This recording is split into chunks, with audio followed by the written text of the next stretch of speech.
on est donc tous ravis de pouvoir vous accueillir pour ce WizInvest, cette première édition donc, du WizInvest.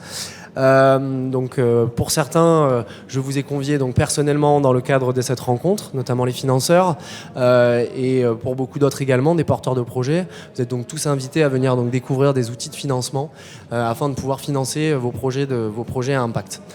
Alors, un petit mot d'introduction avant de rentrer dans le vif du sujet, à savoir les présentations des outils de financement et des différents financeurs qui sont présents dans la salle.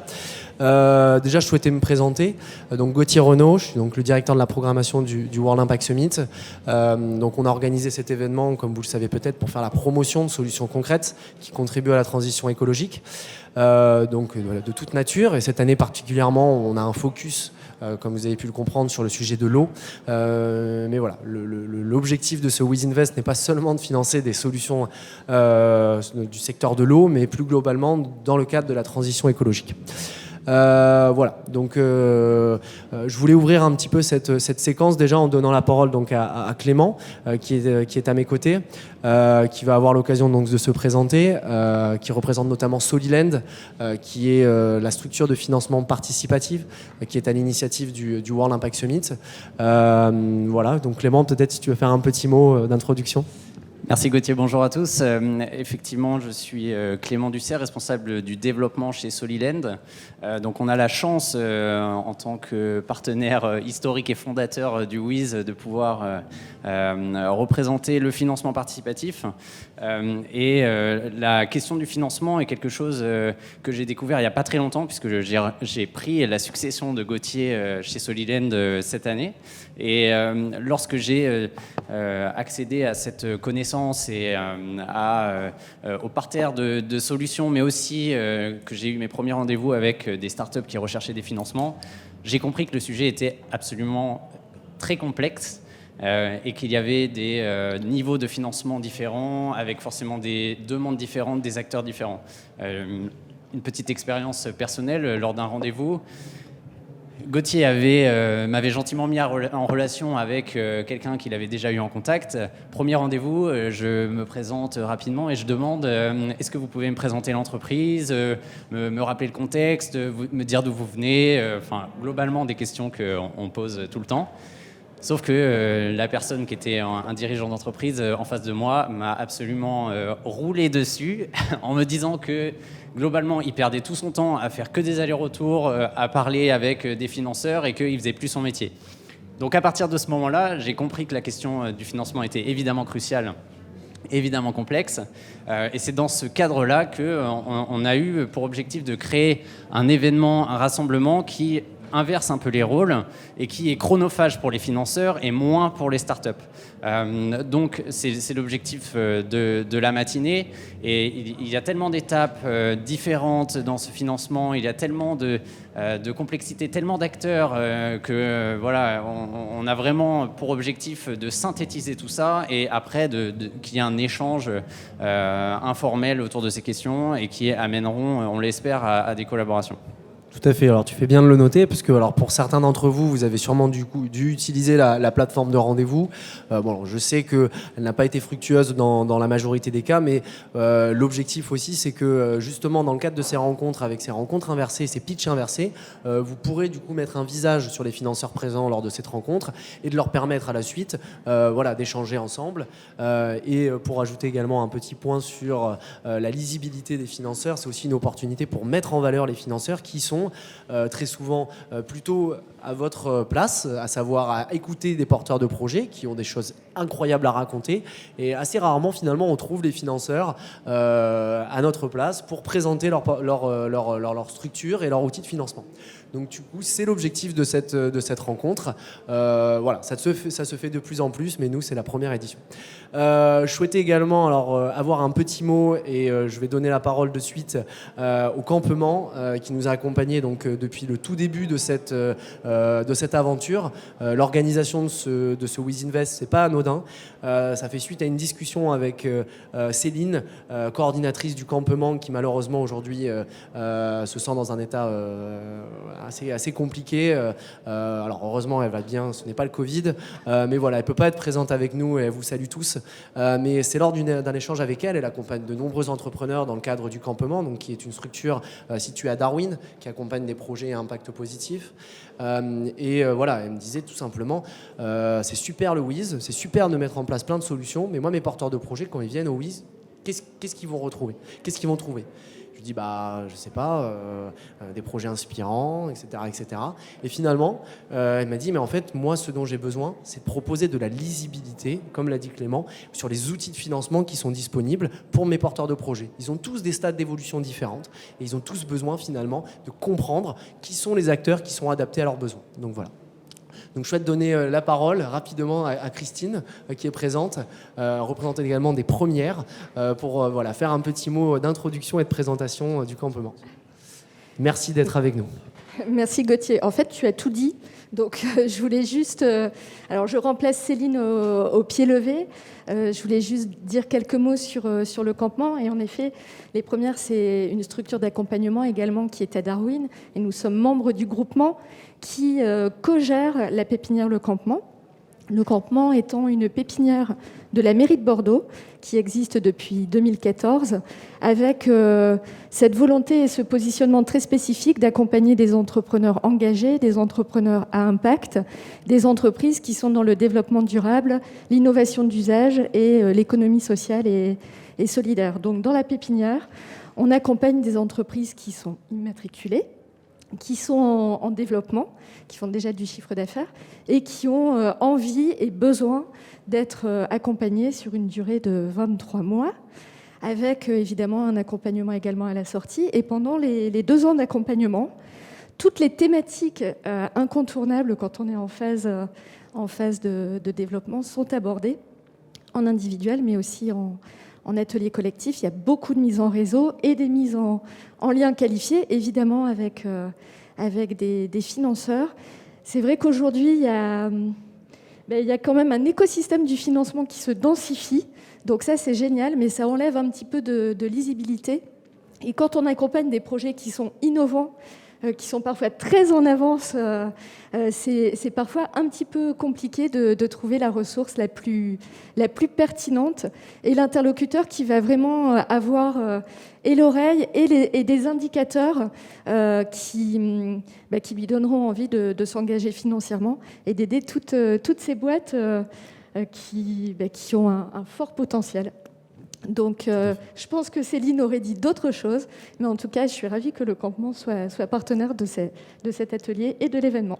Merci à toi. Merci à toi d'être avec nous. En effet, alors aussi pour un autre petit mot par rapport à la programmation du WIS de cette année, on a souhaité découper les thématiques, les journées en demi-journées thématiques, comme vous avez pu le voir. Ce matin, on traite notamment de la relance par les territoires. Et il ne faut pas oublier qu'aujourd'hui, la relance, elle se fait grâce aux porteurs de projets à impact positif. Je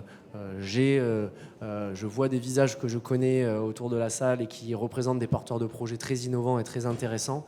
Et je sais leur capacité aujourd'hui à contribuer à cette relance qui doit passer par le développement durable. C'est essentiel, c'est la raison aussi pour laquelle on est ici.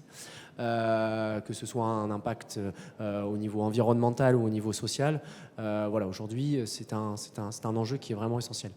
Est-ce que tu voulais faire peut-être un dernier petit mot ? Oui, par rapport au fait que justement les porteurs de projets ont dans les mains finalement des opportunités extraordinaires. Il ne faut pas oublier que ces opportunités, c'est évidemment eux qui les mettent en place, bien plus que des financeurs. Et sur le visage des financeurs, je pense que c'est important de rappeler, et je le dis toujours lors de mes rendez-vous, c'est que moi j'ai tout intérêt à ce que ce porteur de projet, il finance son projet.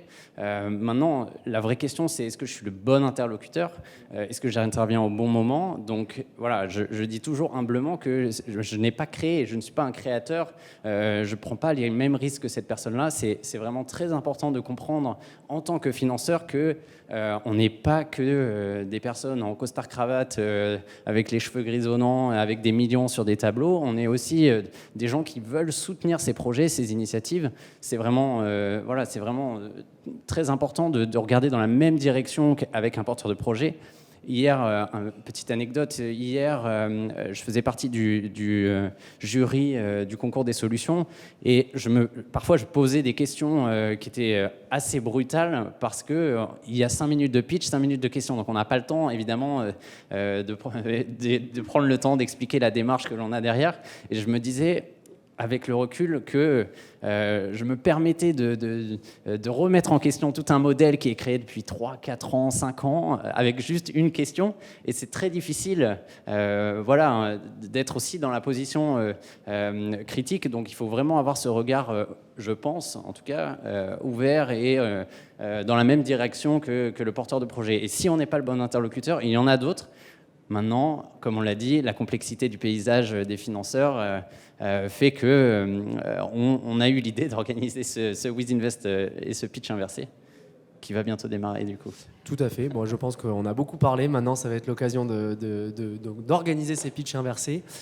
Pour débuter, je suis donc heureux d'appeler Laurent pour faire un petit mot au nom de la région et donc de présenter comment la région accompagne.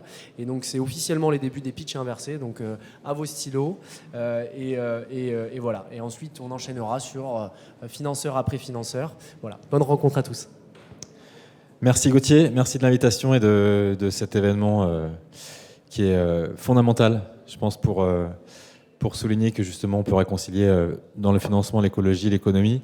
Moi je suis Laurent Brier, je suis chargé de mission Startup à la région Nouvelle-Aquitaine. On a un petit service au sein du pôle économique et environnemental. À la région, il y a 400 personnes qui sont en charge de cette thématique, donc qui concerne tout secteur, toute typologie d'entreprise et puis également toute filière. Au niveau du service startup, on est 6 chargés de mission, on a un budget de 10 millions d'euros par an pour aider sous forme de subventions les jeunes pousses innovantes, principalement de moins de 5 ans, qui ont un projet, une innovation technologique, voire d'usage, qui va justement amener sur le marché un produit ou service innovant avec un modèle d'affaires risqué qu'il faut tester.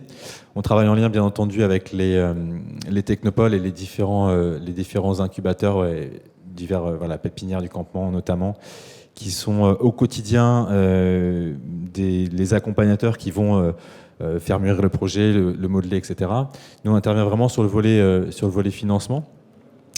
À travers divers outils, donc des outils en amorçage, des outils sur la partie R&D, sur l'aide au conseil, sur le recrutement de profils structurants également, et en lien avec également d'autres acteurs du financement. Je pense à BPI sur les programmes R&D par exemple, ou Nouvelle-Aquitaine Amorçage pour la partie prêt d'honneur qui permet de renforcer les fonds propres et de faire effet de levier après sur les aides publiques. Est-ce que c'est un panorama qui est assez clair, Gauthier, ou est-ce que tu... Peut-être qu'il y a des questions. Alors oui, voilà. J'avais oublié d'informer. Si vous avez des questions au cours de la rencontre, n'hésitez vraiment pas. L'idée, voilà, c'est aussi d'avoir des échanges avec... alors, il y aura des échanges post-rencontre, mais si à la suite d'un pitch, vous avez une question, n'hésitez pas à lever la main. Et voilà, comme ça, on peut interagir ensemble. Voilà. On sera disponible, en tous les cas, on est trois collègues aujourd'hui du service startup pour répondre à vos questions, regarder votre projet sur différents aspects, sur nos critères d'éligibilité également. Là, c'est vrai qu'on avait une vision assez large auparavant de l'innovation. Elle pouvait concerner un petit peu tout domaine d'activité. Dorénavant, et c'est une tendance de fond, et bien entendu, c'est aussi à souligner dans le cadre de la feuille de route Neoterra qui a été déployée par la région il y a 2 ans. On va regarder en effet avec une plus grande attention l'impact des projets et notamment pouvoir justement se focaliser sur l'effet de levier et sur l'apport qu'on va pouvoir faire à travers le financement. Donc on est un peu plus regardant sur cet aspect-là. Alors, moi j'ai une petite question. Est-ce qu'il y a une taille souhaitée ? C'est-à-dire en termes de nombre d'employés, peut-être, d'années d'existence pour être accompagné par la région, ou pas forcément. Parler d'amorçage, par exemple. Alors, on a différents critères. Hein. Dans les 100, on a à peu près 100 entreprises par an. Donc, il y a des entreprises qui se lancent, qui sont voilà, 1 ou 2. Et puis, il y en a d'autres qu'on a déjà aidés auparavant, qui ont réussi à remplir les objectifs de leur roadmap. Et là, pour le coup, qui sont à 10, 15 et voire plus à la fin, puisqu'on a aussi un outil d'accélération, donc l'accélérateur Upgrade, pour les entreprises là, vraiment, qui sont en hyper croissance, qui le visent. Du coup, c'est pas vraiment un critère. Nous, on va regarder vraiment l'ensemble des critères. En premier lieu, l'innovation, l'équipe avec l'adéquation homme-projet, la notion de marché, d'état de l'art, etc., l'étude de la concurrence. Et puis, surtout, un point très important, ça va être les fonds propres, la structuration, parce que voilà, c'est quand même le nerf de la guerre et il faut que l'entreprise et les entrepreneurs aient bien intégré cette dimension-là dès le départ. Donc voilà, il y a un ensemble de critères dont la structuration de l'équipe fait partie. Merci beaucoup. Merci à toi, Laurent. À votre disposition tout à l'heure donc, pour les échanges. Super. Je vais appeler désormais France Active. Donc, si vous êtes dans la salle. Oui. Merci beaucoup. Bienvenue. Merci. Merci pour l'accueil. Hop. Je vais m'asseoir là. Ah, parfait. Oh, c'est bien. Je ne bouge plus. Donc, bonjour à toutes et à tous. Merci pour l'invitation. Je suis Maya Veleva, chargée de mission financement chez France Active. De combien de temps je dispose ? Parce que moi, je suis assez bavarde. Alors, je dis 5 minutes maximum. 5 minutes. Mais bon, si vous avez des questions, ça peut durer un petit peu plus longtemps. Mais voilà. Au niveau timing, on est encore bon, donc pas de pression. Ok. Qui est France Active ? Déjà, commençons par là. Donc, c'est un réseau national qui a été créé dans les années 90 à l'initiative des régions, de la Caisse des dépôts, de BPI à l'époque et de certains ministères pour accompagner des structures associatives à l'époque qui employaient donc des personnes en insertion. Et comme tout réseau, donc on a évolué jusqu'à il y a 15 ans, on a commencé à accompagner des très petites entreprises. Et jusqu'à il y a 5-6 ans, on a évolué avec nos outils et on a commencé à accompagner des entrepreneurs à impact. Donc tout ça, ça se rajoute. Donc c'est une offre très complexe. J'ai des cartes de visite, je peux vous laisser. Donc si vous avez des questions, je peux répondre. Qu'est-ce que l'impact chez nous ? On parle de pacte ou impact. On a 5 volets. Impact en termes de gouvernance, gouvernance partagée, impact en termes d'environnement, en termes de territoire, en termes de projet social et emploi. Donc aujourd'hui, notre accompagnement, c'est essentiellement un accompagnement en financement.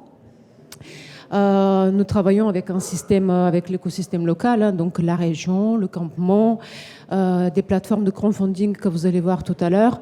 Donc, on travaille avec l'écosystème et on intervient sur la partie financement.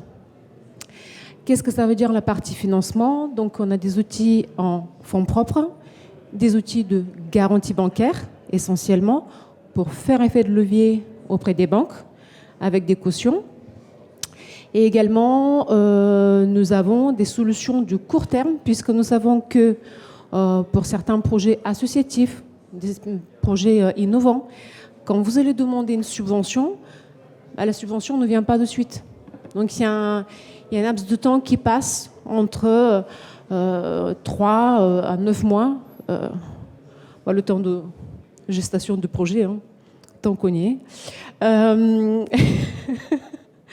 Donc, du coup, France Active peut vous aider pendant cette période, justement pour avoir des solutions de court terme et financer cette période d'attente. Chez nous, le parcours, et je termine là-dessus, hein, le parcours d'un porteur de projet passe obligatoirement par un premier accueil téléphonique, par un rendez-vous avec un expert, pour voir est-ce qu'on peut y aller ou pas, avec quel outil. Et nous présentons votre dossier en comité d'engagement. C'est une gage de, vraiment de qualité, de valeur, de décision qu'on attribue à la fin. Voilà, on est sur Bordeaux, dans un bâtiment qui s'appelle Le Point Commun et qui regroupe aujourd'hui une dizaine de partenaires autour de l'économie sociale et solidaire. Alors, petite question, avant peut-être que l'audience en pose une. Le comité d'engagement, il est composé de qui ? Très bonne question, puisqu'on a deux types de comités d'engagement. Comité d'engagement entrepreneur impact et très petite entreprise et comité d'engagement économie sociale et solidaire. Globalement, donc, la typologie des représentants, ce sont nos partenaires financiers, donc la région, le département, la Caisse des dépôts, BPI parfois ils viennent également. C'est également les partenaires bancaires, essentiellement. Donc on tient à ce que nos partenaires bancaires soient présents à tour de rôle, bien entendu. Nous avons des anciens entrepreneurs. Souvent, ce sont des entrepreneurs de tout secteur d'activité. Donc, vous avez de l'environnement, du bâtiment. Et nous avons aussi une partie d'experts, experts comptables, experts juristes. Donc, comme c'est nous qui présentons pour vous le projet en comité, c'est un challenge pour nous parce qu'il faut qu'on maîtrise de A à Z le projet.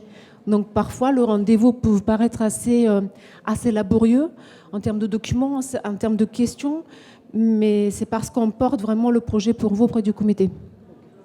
Super, merci beaucoup. Je vous en prie. Est-ce qu'il y a peut-être une question ? Super. Bon. Moi, j'ai été claire. Super, très très clair. C'est parfait. Merci beaucoup. Ok, bon, merci à vous. Alors tu parlais du point commun et donc ça va faire une très bonne liaison. Je reste encore. Super. Ah bah non, pour le nouveau porteur de projet, donc Camille de J'adopte un projet, qui est également dans ce même lieu. Donc J'adopte un projet qui est donc une plateforme de financement participatif. Voilà. Camille, bienvenue. Ah oui, on se rend compte ici qu'en effet, vous êtes nombreux. Bonjour à toutes et à tous. Donc, je m'appelle Camille Laine. Je travaille pour J'adopte un projet, donc une plateforme de financement participatif. On a parlé un petit peu de financement tout à l'heure, financement participatif. Il existe plusieurs formes de financement participatif. Il peut y avoir du don contre don, donc on parle aussi de don avec contrepartie, du prêt participatif ou de l'investissement participatif. Chez J'adopte un projet, on est uniquement sur une forme de don avec contrepartie et on est une plateforme un petit peu particulière dans le sens où on est une plateforme régionale, c'est-à-dire que tous les projets qui apparaissent sur J'adopte un projet sont des projets de la région Nouvelle-Aquitaine, tout simplement aussi parce qu'on est une association qui a été créée en 2014, donc ça fait plus de 7 ans maintenant, à l'initiative de la région Nouvelle-Aquitaine et des acteurs de l'économie sociale et solidaire, dont France Active notamment, mais aussi d'autres comme l'Union régionale des coopératives, les Cigales, l'ADI, etc., qui vont intervenir pour accompagner des porteurs de projets, soit dans le montage de projets justement, ou au financement. Et ils ont créé ensemble cet outil de plateforme de financement participatif régional, un peu pour dire il nous manque un outil qui serait le dernier maillon de financement. Donc en fait, j'aurais aussi pu être la dernière interlocutrice aujourd'hui, puisque le financement participatif est pertinent quand on l'utilise aussi, quand on en est à sa phase de lancement, justement parce que ça va permettre de compléter son plan de financement. C'est important d'avoir en tête que ça ne peut pas être l'unique source de financement pour son projet, c'est essentiel. Mais c'est complémentaire avec tous les autres dispositifs qui vont vous être présentés aujourd'hui, et qu'au-delà de l'aspect financier, c'est aussi et surtout une opération de communication. Et ça, c'est quelque chose qui est à vraiment prendre en compte quand on prépare sa campagne de financement participatif. C'est pas en 2-3 clics et en une journée qu'on va préparer tout ça, à moins que vous soyez vraiment très très efficace. Mais dans tous les cas, il vaut mieux anticiper autant que possible une campagne de financement participatif pour justement bien préparer sa communication, faire en sorte que cette campagne soit une réussite sur les réseaux sociaux, mais pas uniquement, aussi auprès de la presse, auprès de vos partenaires, les mobiliser au plus possible pour que ces personnes donc, vous soutiennent financièrement sous forme de dons sur une campagne de financement participatif avec J'adopte un projet. Donc J'adopte un projet, on est basé au Point Commun, le Point Commun, donc rue Malbec, pas très loin de la gare. avec France Active, avec la NEF, avec Atis, donc d'autres partenaires de l'économie sociale et solidaire. On est donc sous statut associatif à l'échelle de la région et on propose aussi cet accompagnement pour vous aider à bien préparer la campagne de financement participatif, que ce soit d'un premier rendez-vous pour faire un état des lieux, voir un peu où vous en êtes dans votre projet. Est-ce que le financement participatif est la bonne solution à l'instant T? Sinon, eh bien, évidemment, on peut aussi vous mettre en relation avec d'autres partenaires de l'accompagnement ou du financement. Et si finalement le financement participatif est la bonne solution, et bien on enclenche toute la partie accompagnement qui dure en moyenne 1 à 2 mois, voire plus. Plus tôt on s'y prend, mieux c'est, encore une fois. Et la campagne dure ensuite 1 mois et demi en moyenne. Donc pendant toute cette période, il faut être au centre de l'attention pour bien communiquer et aller chercher le plus de donateurs possible. Merci beaucoup. Est-ce que peut-être que tu souhaitais rajouter un élément, Camille? Non, c'est tout bon pour moi, à moins qu'il y ait des questions. Oui. Ouais.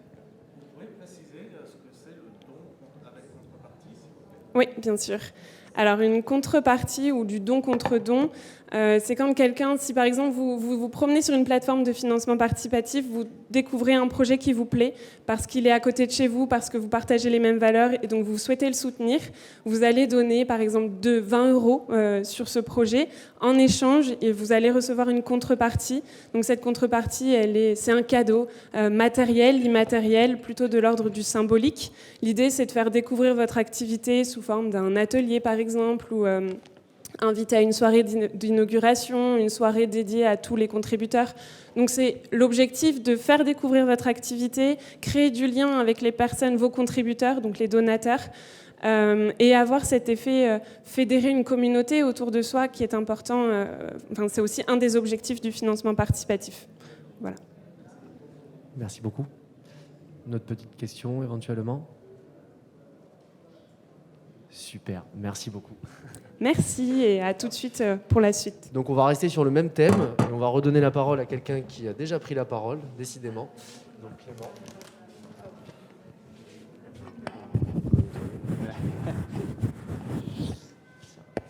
Merci.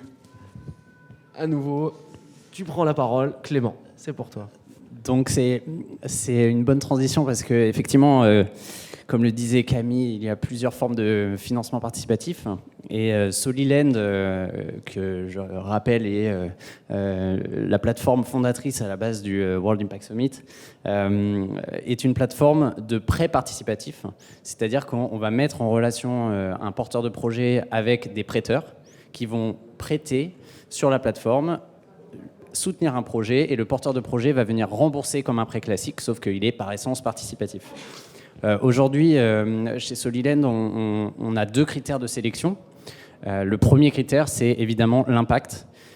On ne soutient aujourd'hui que des projets autour de l'innovation sociale, solidaire ou environnementale. L'ADN de l'entreprise, sa mission, son objectif, c'est clairement primordial pour nous. Le deuxième critère de sélection, ça va être la situation de l'entreprise et les perspectives de son évolution. Pourquoi je précise ça? Parce que il y a plusieurs phases dans une entreprise, évidemment. Nous, on n'intervient pas sur les phases de création, les phases d'idéation. On intervient une fois que la preuve de concept a déjà été validée. Et une preuve de concept validée, c'est un prémisse de chiffre d'affaires, des clients, des contrats signés, etc. Pourquoi on fait ça? Comme on est une plateforme de communication, notre objectif, ça va être de minimiser les risques pour les prêteurs. Tout simplement parce que notre objectif, comme l'objectif des prêteurs, c'est que le porteur de projet puisse rembourser la somme prêtée. On travaille sur 3 thématiques. La première thématique, c'est la thématique historique de Soliland, c'est le développement durable des pays émergents. Donc on a financé l'accès à l'énergie, l'accès à l'eau, notamment en Afrique. La deuxième thématique, c'est la transition écologique au sens large en France et en Europe.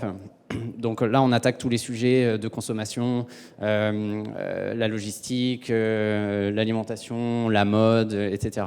Et la troisième thématique, c'est les énergies renouvelables. Donc, ces 3 thématiques sont évidemment complètement subjectives, tout comme l'analyse de l'impact, mais aussi l'analyse des perspectives et de la situation de l'entreprise, puisqu'on internalise justement, comme je le disais tout à l'heure, cette étude avec le porteur de projet. Aujourd'hui, nous, on a un fonctionnement que je trouve évidemment intéressant, c'est qu'on a une communauté de prêteurs et on fait appel à notre communauté de prêteurs pour répondre aux besoins du porteur de projet. On ne dira jamais à un porteur de projet « Nous, on est la plateforme, toi, tu communiques et si ça marche, tant mieux, si ça ne marche pas, tant pis. » Notre objectif, on a des personnes qui sont chargées de relations investisseurs. Notre objectif, c'est d'aller chercher les fonds auprès de notre communauté pour répondre à un besoin de financement d'une entreprise. Peut-être sur cette communauté de prêteurs, aujourd'hui on a 3000 prêteurs actifs, on a 3 typologies de prêteurs, des prêteurs particuliers comme vous et moi qui vont mettre 100, 200, 1000, 3000 euros. On a aussi un réseau de conseillers en gestion de patrimoine qui vient investir le portefeuille de ses clients, et on a enfin des investisseurs, des gros investisseurs qui sont des investisseurs privés ou des personnes morales. Ça, on a le droit aujourd'hui de faire appel à ces personnes-là puisqu'on est conseiller en investissement participatif, ce qui veut dire qu'on peut aller au-delà d'un prêt de 2000 euros.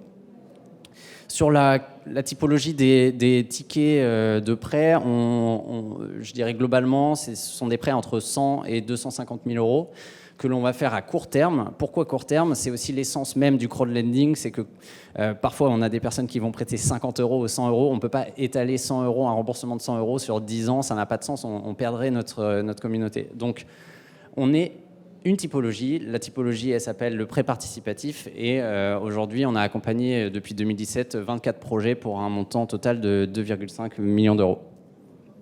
Et les durées de remboursement, est-ce que tu peux donner un peu une échelle dans combien de mois ça se situe? Alors, on fait du court terme, entre 1 et 3 ans. Aujourd'hui, on fait du remboursement immédiat, c'est-à-dire qu'on ne fait pas de différé, on ne fait pas de in fine. Maintenant, on évolue aussi dans le paysage du financement participatif. On se pose les questions en même temps que les porteurs de projets nous les posent. Voilà, aujourd'hui, on fait du prêt participatif à court terme sur des thématiques à impact positif. Super, merci Clément. Peut-être une question? Oui, il y a une question devant.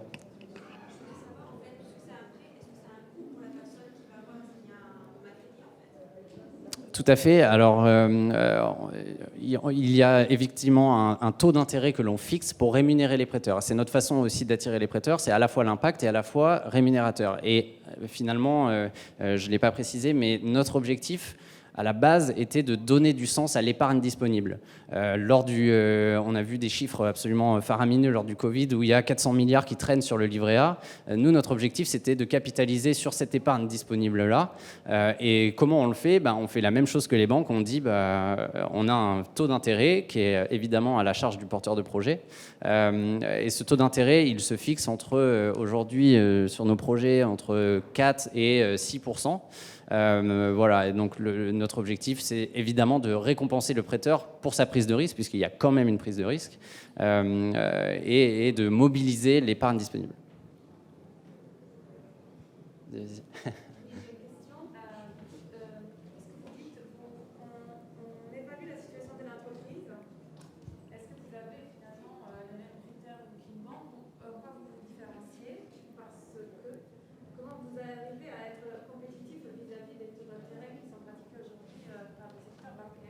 Ok, alors il y a deux questions en une, mais pour répondre à la première question, qu'est-ce qu'on analyse? Donc, en général, comme on finance des projets qui ont déjà au moins un an d'existence, on se base sur au moins un premier bilan comptable. Et ça permet factuellement de se dire, ok, on part de cette feuille-là. Ensuite, on a des critères, évidemment, bilan, compte de résultats, on va regarder les contrats signés, les partenaires, l'accompagnement, l'équipe, voilà, comme finalement comme une banque. Qu'est-ce qui nous différencie? C'est que le porteur de projet, il va avoir besoin soit d'une communauté, donc d'une communication, soit d'un besoin financier qu'il ne peut pas obtenir auprès des banques. Et pourquoi il ne peut pas obtenir? Il y a évidemment plusieurs facteurs. Il peut y avoir un facteur déjà d'endettement. Il peut y avoir le fait qu'il y a des startups qui veulent aller tellement vite qu'ils n'en ont jamais assez et qu'ils souhaitent du coup mobiliser encore un financeur. Voilà, globalement. Mais on peut en discuter plus longuement sur le stand Solidaine tout à l'heure. Tout à fait, parce que les pitchs se transforment, donc le temps va se faire assez court. Mais en tout cas, merci beaucoup Clément. Maintenant, je vais accueillir Léa de Make Sense Seed One, si je dis bien. J'espère de ne pas avoir écorché le nom de la structure. Et donc Léa, ravie de t'être déplacée donc, de Paris pour l'occasion. Merci beaucoup et bienvenue à Bordeaux. Et voilà, je te laisse présenter donc le fonds Make Sense. Bonjour à tous, ravi d'être là. Avant de vous présenter le fonds Make Sense, je vais vous parler un petit peu de l'écosystème dans lequel il s'inscrit, parce que c'est une de nos particularités. Donc on a créé l'écosystème Make Sense il y a 10 ans pour engager des citoyens, des entrepreneurs et des organisations pour créer ensemble une société durable et inclusive et prendre le tournant de la transition. Et donc chaque année, on va sensibiliser des millions de citoyens aux enjeux de société, activer physiquement dans la vraie vie l'action de 20 000 bénévoles qui vont passer à l'action, aider aussi des milliers d'entrepreneurs, je vais y revenir évidemment, et également travailler avec des collaborateurs sur comment ils peuvent faire bouger leur entreprise de l'intérieur. Et pourquoi c'est important? Parce que nous, on a la conviction que les entrepreneurs seuls ne vont pas réussir justement le pari de la transition, qu'ils ont besoin pour développer leur activité, d'être connectés avec des utilisateurs finaux, et donc du coup avec notamment parfois des early adopters pour tester leurs solutions et être les ambassadeurs, et également avec des entreprises, quand ils ont des modèles B2B, mais pas que, pour déployer à grande échelle leurs solutions. Et donc, ce fonds d'investissement, il s'inscrit vraiment dans un écosystème qui, au-delà d'apporter des financements, va aussi apporter du soutien par des mises en relation, des connexions, pour pouvoir déployer vos projets à grande échelle. Et donc, il y a 8 ans, on a créé un incubateur pour aider, à l'époque, les pionniers de la transition, qui étaient peu nombreux, et accélérer depuis les premiers pas jusqu'au développement de ces entrepreneurs.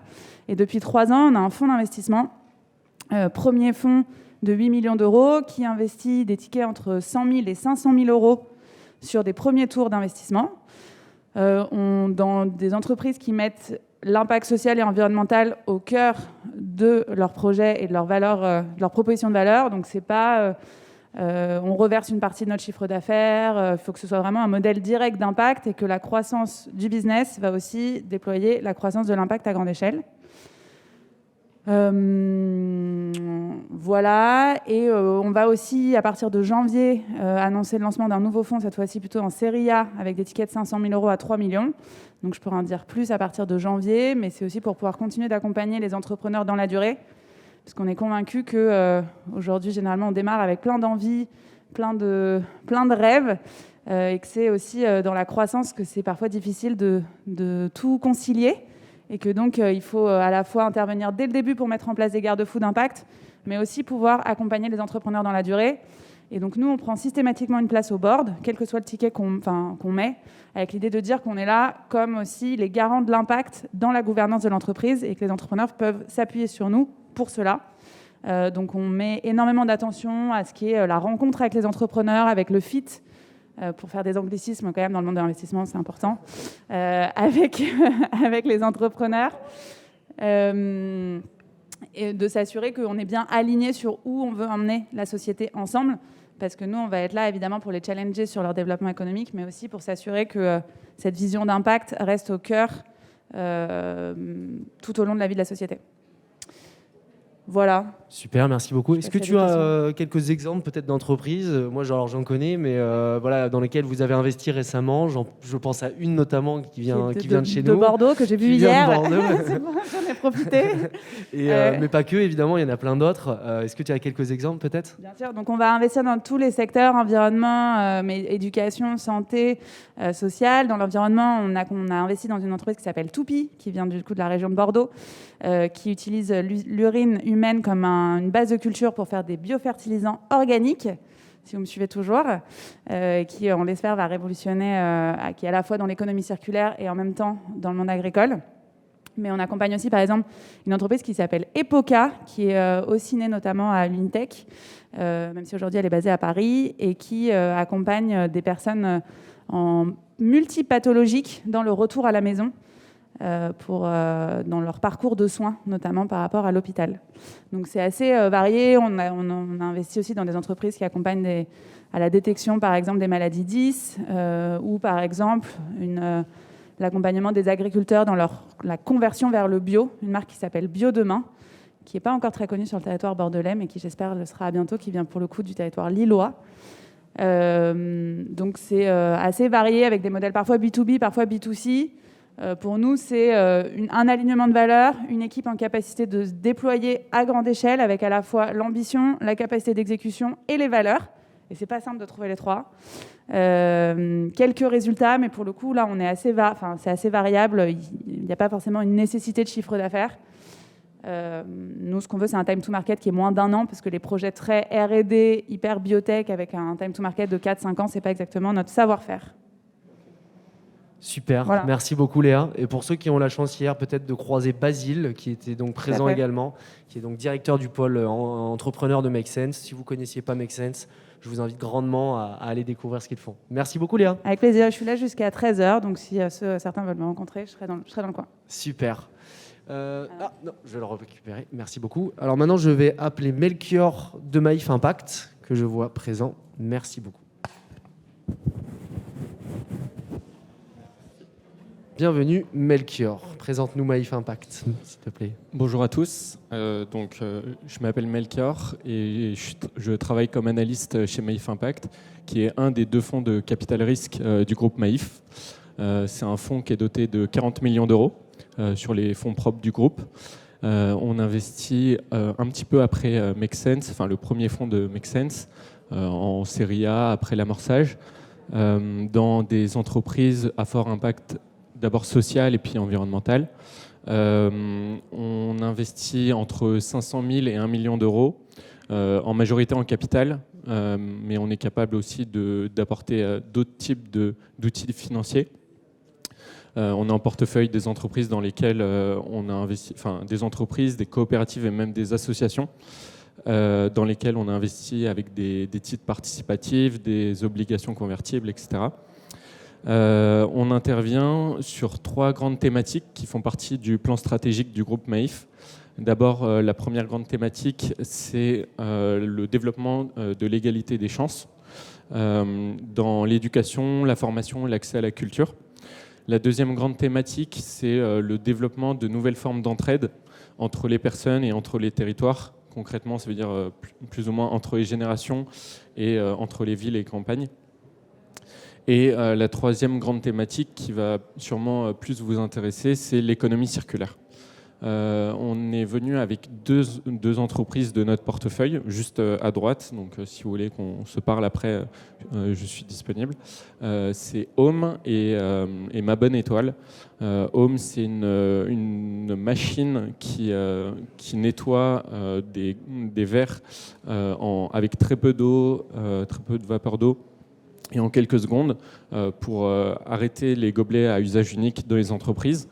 Et Ma Bonne Étoile, c'est une entreprise qui développe plusieurs marques de contenants réutilisables, notamment pour le vrac. Voilà. Et merci.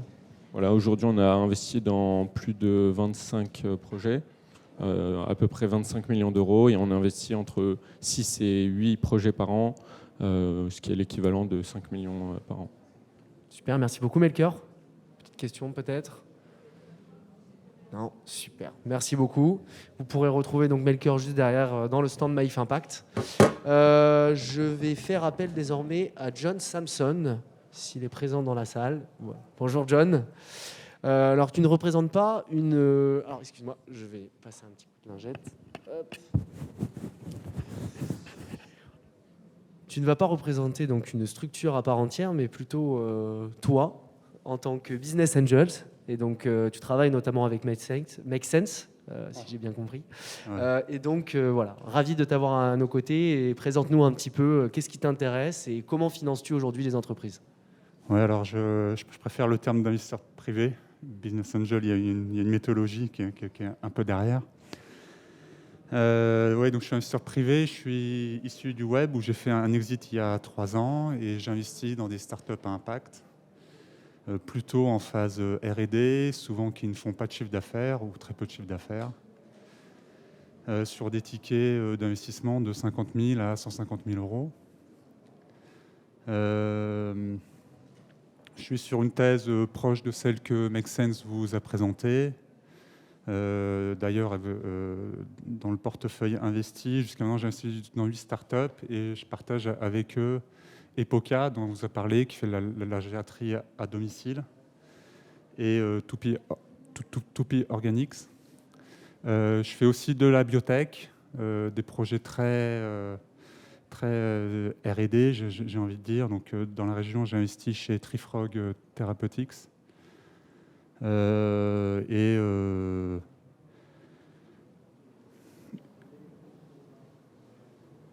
Et j'accompagne à peu près la moitié des startups dans leur développement, dans leur financement des tours suivants, puisque là, avec l'expérience qui rentre, je commence à mieux comprendre comment se déroulent les différentes phases de financement.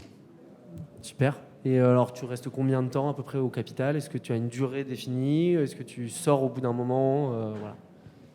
Alors, ça fait que 3 ans.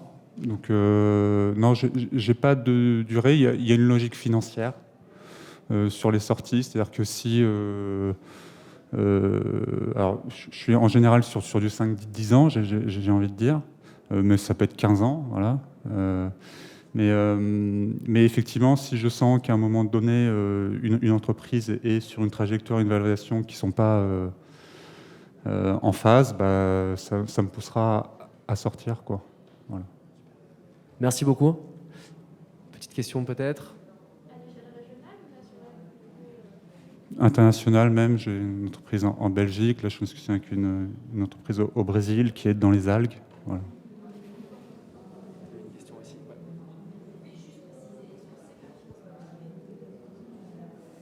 Oui, financement privé. Oui, j'investis en tant que particulier, donc il y en a beaucoup dans mon cas. C'est souvent des gens qui ont un petit peu d'argent de côté et donc suite à des exits, et on investit soit personnellement directement son argent qu'on a en compte en banque, soit via un PEA, soit via une holding qui est mon cas, une holding d'investissement. Et qu'on gère sur la durée, comme une entreprise. Merci beaucoup, John. Vous pourrez le retrouver. Alors, je ne sais pas jusqu'à quand tu restes aujourd'hui, mais voilà, à la suite, si on respecte le timing, normalement, on devrait... Ouais, jusqu'à fin de matinée, je suis là. N'hésitez pas à venir me voir pour un premier contact. Super, merci beaucoup.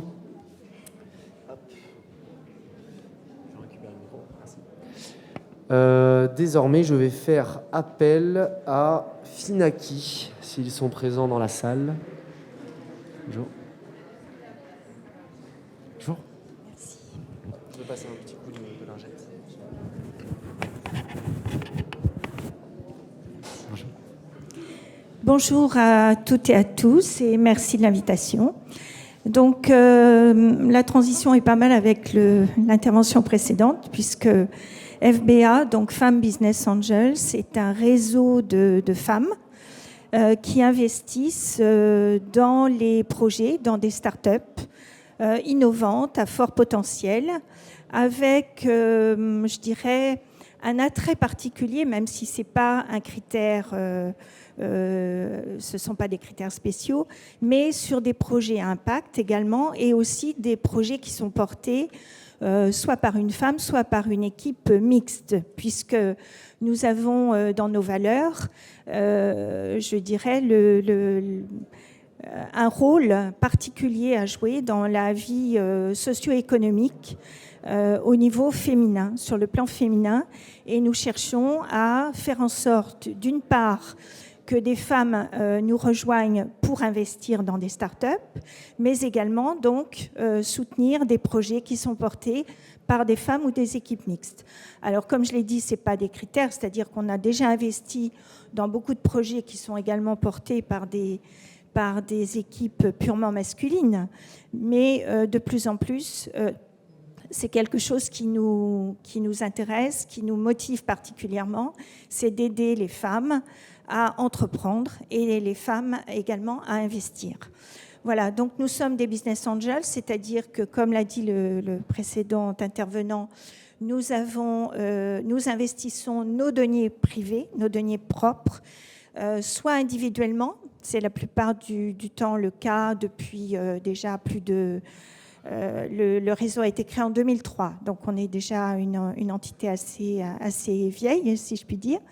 Dorénavant, il y a aussi un fonds qui a été créé depuis 2 mois, qui s'appelle Win Equity. Et ce fonds, lui, va mettre de l'argent uniquement dans des startups avec une équipe mixte ou portée par des femmes uniquement. Donc là, l'investissement au féminin est vraiment le cœur de l'investissement à travers la société Capital Risque Win Equity. Voilà, on est dans le réseau FBA, nous sommes 160 femmes d'horizons très variés, des personnes qui viennent du secteur industriel, du marketing, du commercial, qui sont des juristes, des avocates. On a vraiment de tout. Et ce qui nous intéresse quand on investit, c'est d'aider les porteurs de projets dans leur développement. Donc on investit en phase pré-seed ou seed, c'est-à-dire en phase d'amorçage.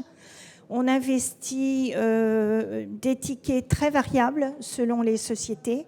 Ça peut aller de quelques milliers d'euros à 100 000, 200 000 euros par projet.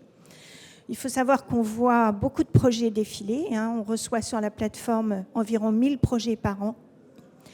Donc il y a tout un deal flow de sélection des projets en plusieurs étapes.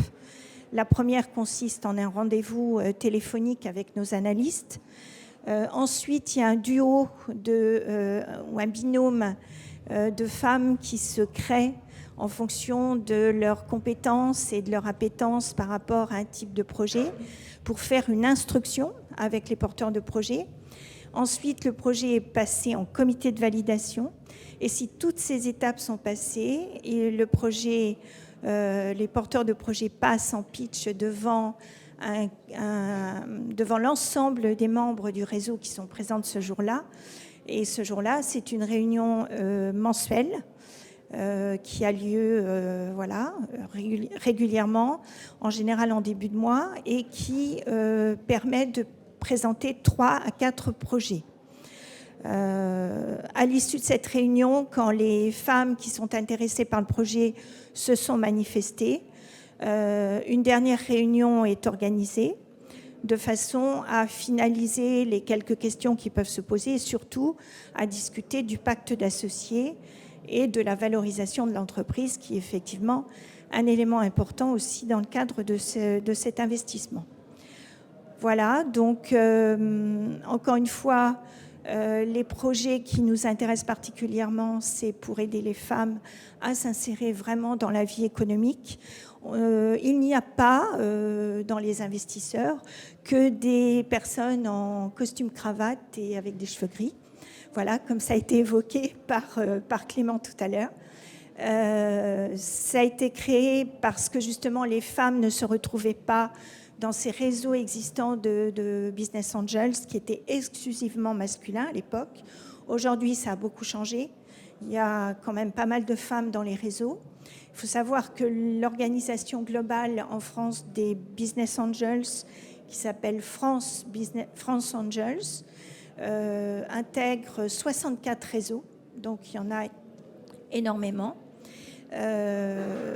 Ici en Nouvelle-Aquitaine, alors ce que je voulais dire aussi, c'est que Femmes Business Angels fait des co-investissements avec les autres réseaux de BA et qu'on aime bien en général aussi quand des projets sont présentés pouvoir co-instruire avec d'autres réseaux.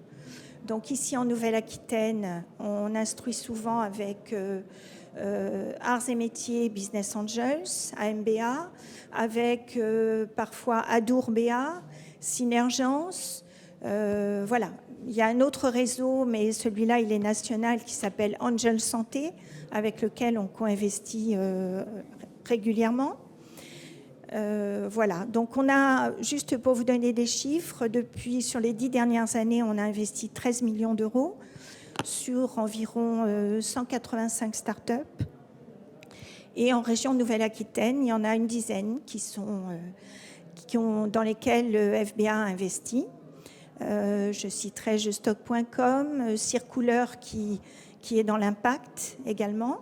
Moi-même, depuis que je suis représentante du réseau en Nouvelle-Aquitaine, j'ai investi dans 3 startups. Je ne sais pas si certains d'entre vous les connaissent. Il y a WeDrop, Cogenjin et Obvi, voilà, donc dans des secteurs très variés également. Je suis disposée évidemment à répondre à toutes vos questions. Merci beaucoup Marie-Christine.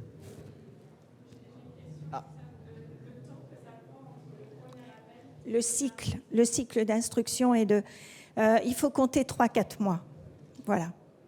Parce que entre les premiers contacts, l'instruction, le passage en comité de validation, comme je l'ai dit, en réunion mensuelle et puis les réunions de clôture après sur les aspects juridiques, il faut bien compter, oui, voilà, 4 mois. Et j'incite les porteurs de projets, quand ils vont voir les Business Angels, à faire des dépôts de dossiers dans tous les réseaux qui les intéressent en même temps, pour faciliter, comme je l'ai dit, les co-instructions et perdre le moins de temps possible, parce que c'est vrai que c'est très chronophage pour les porteurs de projets. Merci beaucoup Marie-Christine. Alors, est-ce que Finaki était dans la salle ou pas? Non. Ok, très bien. Malheureusement, donc, ils ne sont pas présents. Donc, on va aller directement vers Akiti Gestion. Et je vais remercier Camille pour nous rejoindre. Camille, représente-nous Akiti. Ok. Bon, bonjour à tous. Alors d'abord, je suis ravie d'être là. Donc merci pour l'invitation. Et puis j'en profite pour dire merci à tous les entrepreneurs présents pour votre implication au quotidien pour essayer d'améliorer le monde dans lequel on vit. Bref, parenthèse mise à part, je suis Camille Leroux-Larsabal, je suis là pour vous présenter Akiti Gestion. Donc Akiti Gestion, c'est un investisseur régional qui intervient uniquement sur la Nouvelle-Aquitaine. On gère une dizaine de fonds d'investissement différents qui nous permettent d'investir à la fois dans des startups, dans des PME et même dans des ETI, pourvu qu'elles soient sur le territoire de la Nouvelle-Aquitaine. En tout, on a 200 millions d'euros sous gestion et on a déjà investi dans à peu près 500 entreprises sur le territoire de la Nouvelle-Aquitaine puisqu'on existe depuis 20 ans. Si on fait un petit focus sur le monde des startups, puisque la plupart d'entre vous êtes dans ce milieu-là, on a 2 typologies d'intervention. D'abord, on a un outil de prêt d'honneur qui nous permet d'accompagner les entreprises assez tôt dans leur démarrage et qui permet de financer un premier plan de financement avec, pour nous, pour les prêts d'honneur, une intervention entre 10 000 et 100 000 euros. Et ensuite, on a plusieurs fonds d'investissement qui nous permettent d'investir des tickets d'investissement entre 100 000 et 10 millions d'euros.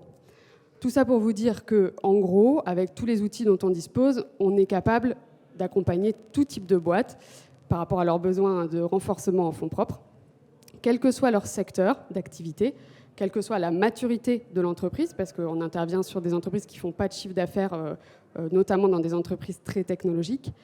Et pourvu que les entreprises sont Nouvelle-Aquitaine, je le répète, le prisme régional est extrêmement important pour nous. Je voulais juste dire 2 mots sur le sujet impact, puisqu'on est là quand même pour parler de cette thématique aujourd'hui. L'impact pour nous, c'est extrêmement important aujourd'hui. Aujourd'hui, c'est plus de la moitié de nos investissements qui sont dans des entreprises impact et je ne peux qu'espérer que ce chiffre augmente dans les années à venir. Et on a un focus extrêmement particulier parce qu'en tant que fonds régional, on a un focus sur l'impact territorial qui est très fort. Ce que je veux signifier par là, c'est qu'on investit dans des entreprises qui sont implantées en Nouvelle-Aquitaine et on souhaite que ces entreprises créer de la valeur sur le territoire. Donc créer de la valeur, ça veut dire créer de la valeur économique, Ça veut dire créer de la valeur technologique pour faire rayonner le territoire de la Nouvelle-Aquitaine. Ça veut dire créer des emplois, bien sûr. Et ça veut dire aussi travailler un maximum avec le reste de l'écosystème du territoire, donc privilégier des sous-traitants, des fournisseurs, des clients, des partenaires qui sont aussi sur le territoire. Nous, on est très très sensible à ça, et c'est vrai qu'on accompagne beaucoup les entreprises pour, on va dire, améliorer leur impact territorial. Et au-delà de ça, on accompagne aussi beaucoup les entreprises pour, au-delà du scope impact qui est inclus ou non dans le business model, mais pour améliorer on va dire leur démarche RSE et ESG au quotidien. Et on est vraiment moteur sur ce sujet-là parce qu'on considère que nous aussi, les investisseurs, on a un rôle à jouer pour un peu essayer d'améliorer les choses pour les années à venir. Voilà en quelques mots. Merci beaucoup Camille. Est-ce que quelqu'un a des questions? Alors excusez-moi, le timing a été un peu dépassé là, mais alors c'est pas de ta faute, hein, c'est l'organisation globale. Mais oui, une question derrière.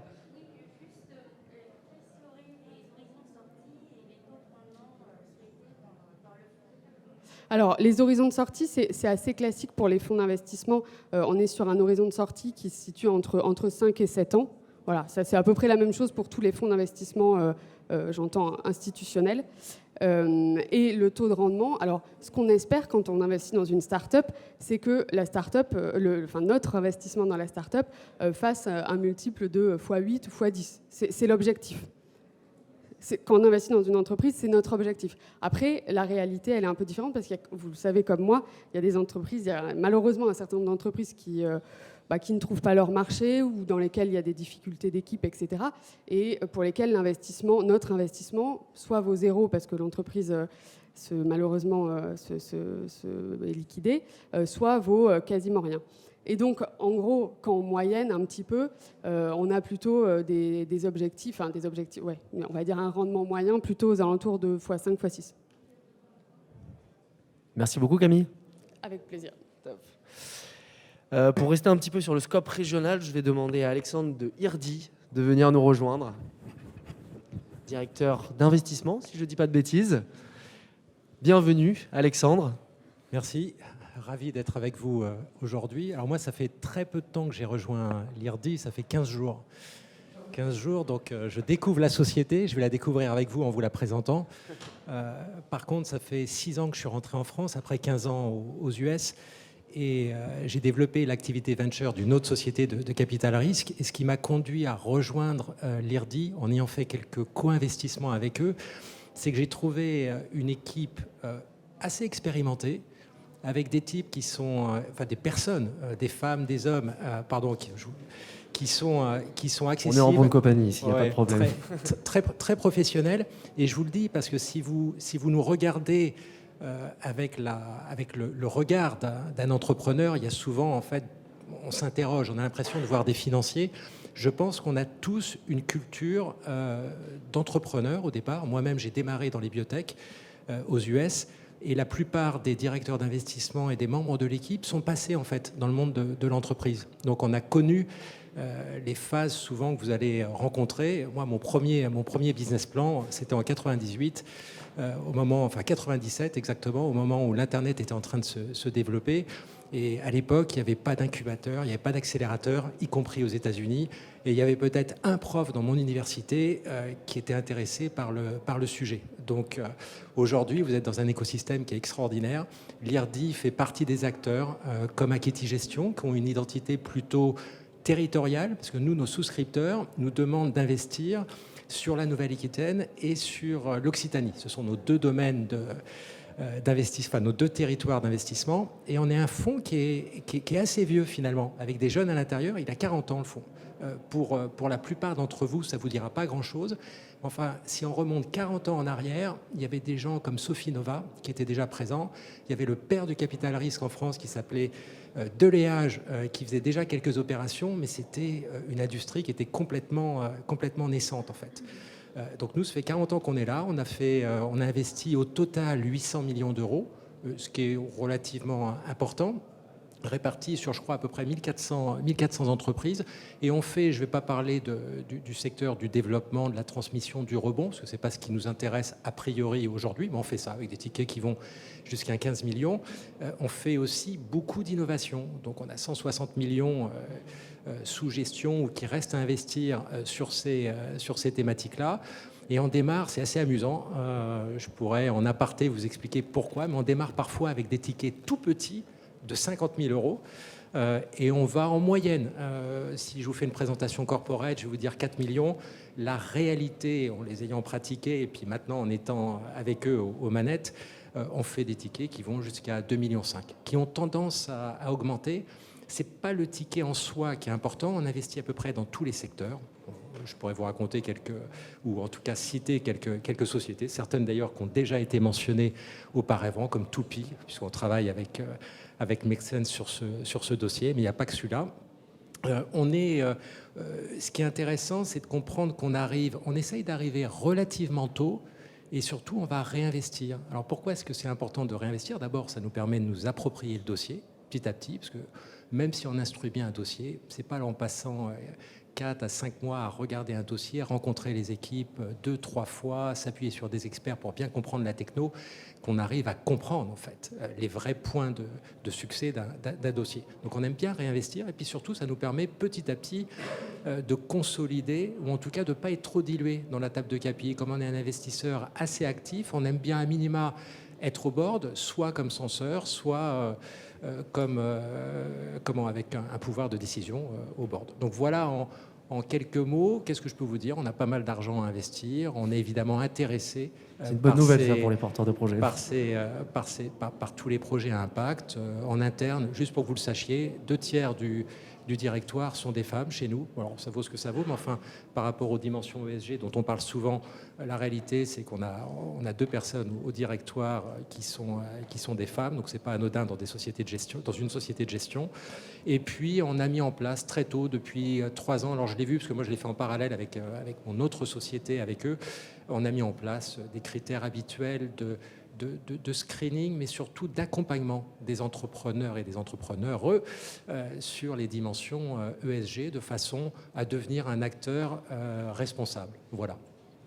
Merci beaucoup Alexandre, très bonne présentation et j'imagine que vous aurez l'occasion d'avoir de superbes discussions en aparté, je l'espère. Oui, et puis on a plein de petites sociétés là, qui peuvent témoigner un petit peu du travail qu'on fait. Vous interrogez des gens comme Coquelicot, par exemple, MatterUp sur le bas carbone.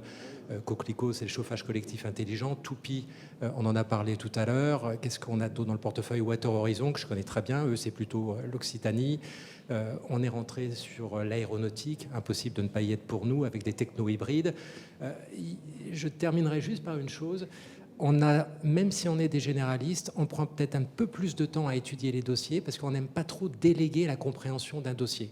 On aime bien qu'il y ait d'autres gens avec nous autour de table qui comprennent un dossier, mais on a besoin de se l'approprier, le comprendre, de façon à être un investisseur qui va travailler avec l'entrepreneur. Et la partie financière, elle fait partie de notre culture, parce qu'il faut qu'on délivre des résultats. Parfois, il faut aller chercher des gros multiples parce qu'il y a de la casse dans un portefeuille. C'est l'histoire du capital risque. Mais on essaie d'être assez sensible quand même aux problématiques que rencontre l'entrepreneur en les ayant nous-mêmes parfois vécues. Voilà. Donc n'hésitez pas à venir me voir ou à me contacter chez l'IRDI. Merci beaucoup Alexandre. On va passer désormais à Citizen Capital, Flora. Bienvenue Flora de Citizen Capital. Merci beaucoup. Bonjour à tous. Je m'appelle Flora, je travaille en tant que chargée d'affaires chez Citizen Capital. Je vais essayer de vous présenter rapidement du coup Citizen Capital.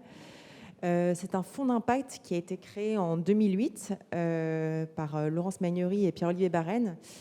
Alors à l'époque, en 2008, Citizen Capital, c'était un des fonds pionniers dans l'impact investing. Et avec l'idée derrière l'impact investing, c'était c'est d'accompagner des entrepreneurs qui veulent transformer vraiment la société. Et par transformer la société, on entend en fait apporter des réponses à des enjeux majeurs, qu'ils soient sociaux, sociétaux ou environnementaux. Pour vous faire un petit panel rapide peut-être de nos thématiques, les thématiques qu'on regarde, en fait, on a l'habitude de les présenter en 3 axes principaux. Le premier, c'est en fait répondre à tout ce qui tourne autour des besoins primaires, on va dire, de l'être humain, donc autour du vivre. Donc c'est la santé, le bien vieillir, aussi toutes les thématiques autour du pouvoir d'achat et de l'accès à l'emploi. Pour vous donner quelques exemples sur ces thématiques, on a investi notamment dans une société qui s'appelle Clever Connect, qui sur toutes les thématiques du coup d'aide au recrutement et à la recherche d'emploi.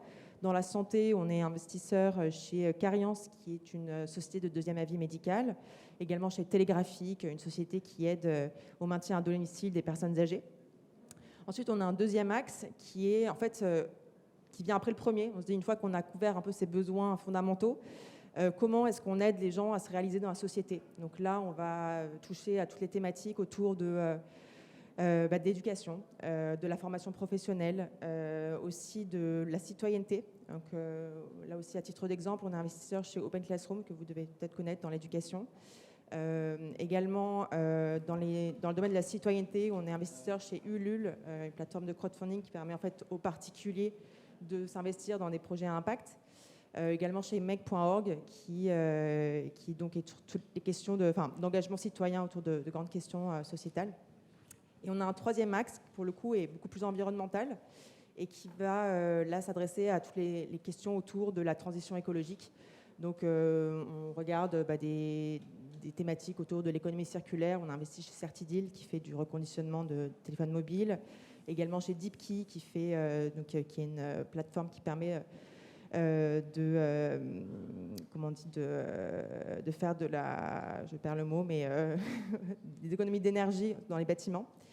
On regarde des sujets de recyclage de matériaux, mais aussi de méthanisation agricole. Enfin, c'est assez vaste, ce troisième volet environnemental. Je pourrais parler des heures sur comment est-ce qu'on regarde l'impact et comment on l'appréhende, mais je serais ravie d'en discuter avec vous après. Je suis là jusqu'à 13h. Peut-être rapidement sur notre spectre d'investissement. On a plusieurs fonds chez Citizen. Donc on est capable d'accompagner des projets du seed jusqu'à la série A, série B, avec des tickets qui vont de 1 million qui peuvent aller jusqu'à 10 millions d'euros, avec en général des premiers tickets autour de 5-6 millions d'euros pour pouvoir continuer à accompagner le projet sur la durée. Voilà, je pense que j'ai été un peu rapide, mais je serais ravie de discuter avec vous si vous avez des questions à venir, ou maintenant. Territoire, c'est sur tout le territoire français et maintenant international aussi. Enfin, on est capable de regarder des projets à l'étranger. Merci beaucoup, Florent. C'était un plaisir. Et je vais appeler désormais Stéphanie de Déméter.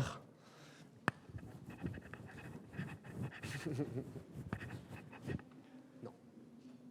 C'était derrière. C'est nettoyé ? Oui, je viens de le faire. Bonjour à tous. Donc, Stéphanie Hillard, directrice d'investissement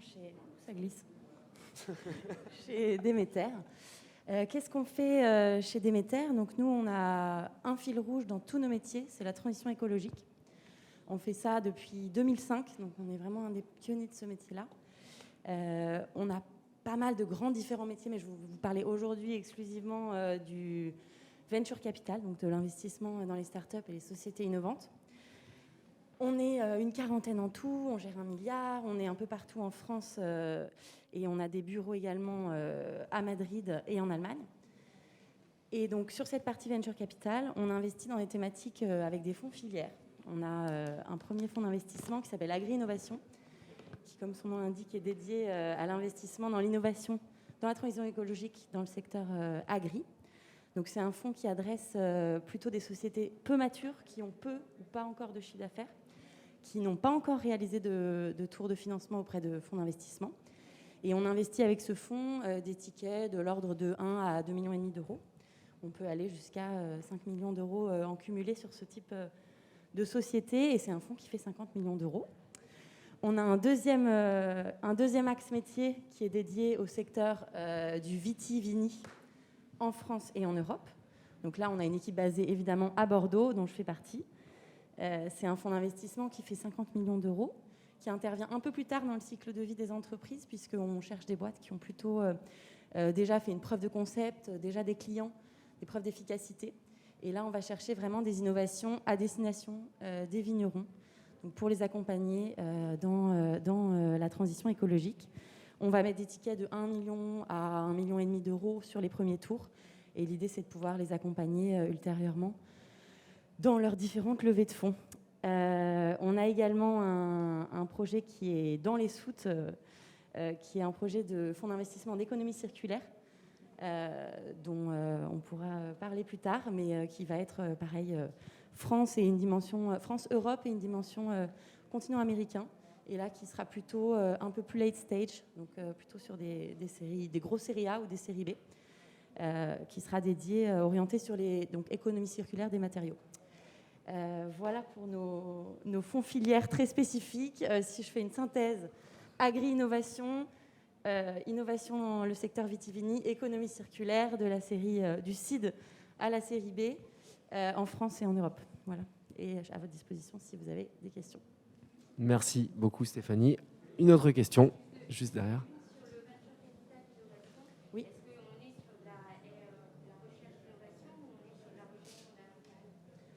Non, on intervient, on ne prend pas le risque R&D, on intervient post-R&D, début de phase de commercialisation, pour accompagner les entreprises dans cette phase-là. Bien sûr, souvent, notamment sur la partie logicielle, parce qu'il peut y en avoir, il y a tout le temps la R&D, mais on intervient une fois que la preuve de concept a été faite et qu'il y a quelques clients qui peuvent attester de l'efficacité, du bon fonctionnement.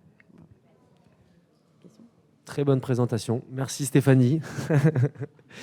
Et voilà, je vous invite à aller voir Stéphanie à la suite de cette rencontre qui s'achève très bientôt. Je vais appeler Thibaut, désormais d'Inco, pour qu'il me rejoigne sur scène, sur tabouret plutôt. Enchanté Thibaut, merci d'être là. Bonjour, enchanté. Alors moi je m'appelle Thibaut, je représente Inco. Inco, ça fait 10 ans qu'on existe, donc qu'on a créé notre premier fonds. Donc, je pense que je peux utiliser le terme de pionnier aussi. Je pense qu'on coche la case. Donc Inco, c'est 100 millions d'euros investis dans une centaine d'entreprises maintenant.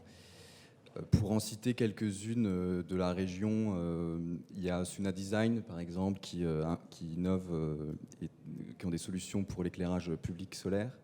Mais aussi Darwin, que vous connaissez sûrement, qu'on a financé pour la première fois en 2016.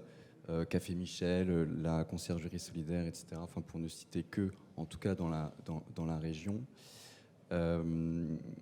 On met à disposition des outils de fonds propres et quasi-fonds propres pour des tickets entre 300 000 et 900 000 euros pour des périodes d'investissement de 5 à 7 ans. Donc ça, c'est assez classique. Et je voulais aussi parler peut-être d'Inco un peu plus sur nos autres activités, parce que je pense que c'est assez unique et c'est aussi intéressant comme écosystème. Donc on a aussi des activités de formation et d'incubation. Donc la formation, on fait de la formation au métier de demain, donc évidemment métier tech, mais on s'oriente là de plus en plus vers les métiers du green, donc et aussi très liés à l'agriculture et au retour à la terre et au territoire. Et on trouve que c'est un des enjeux de notre société actuellement. Donc pour nous, c'est très important de pouvoir proposer des solutions dans ce cadre-là. Donc ça, c'est pour la formation. Et puis on a aussi des activités d'incubation, donc des entrepreneurs, des porteurs de projets qui sont accompagnés sur des durées entre 6 mois et 1 an. Donc là, ils ne sont pas financés, hein, ils sont simplement accompagnés. On leur met à disposition des locaux, aussi un accès à un réseau d'experts, etc. Et tout ça, enfin, surtout la partie formation et incubation, on le fait aussi beaucoup à l'étranger. On est présent, on a une équipe en Allemagne, on est présent aux États-Unis, on est présent en Australie, en Asie, beaucoup au Maghreb aussi, et Afrique francophone, on a un nouveau projet au Sénégal. Donc voilà, ce qui nous permet d'avoir à la fois un impact très local, mais aussi d'aller voir ce qui se passe ailleurs dans le monde. Et du coup, ça peut nous permettre de raconter de jolies histoires, parce que quelqu'un peut être formé, puis après il va rentrer dans un circuit d'incubation, et puis après il va être, s'il a envie de passer au stade supérieur, il va pouvoir lever, on va pouvoir lever il va pouvoir lever des fonds auprès de nous. Donc voilà. Et voilà ce que je peux vous dire. Merci beaucoup Thibaut. Voilà, on va donc désormais passer à presque l'avant-dernière présentation. Et je vous invite à discuter avec Thibaut à la sortie de la rencontre.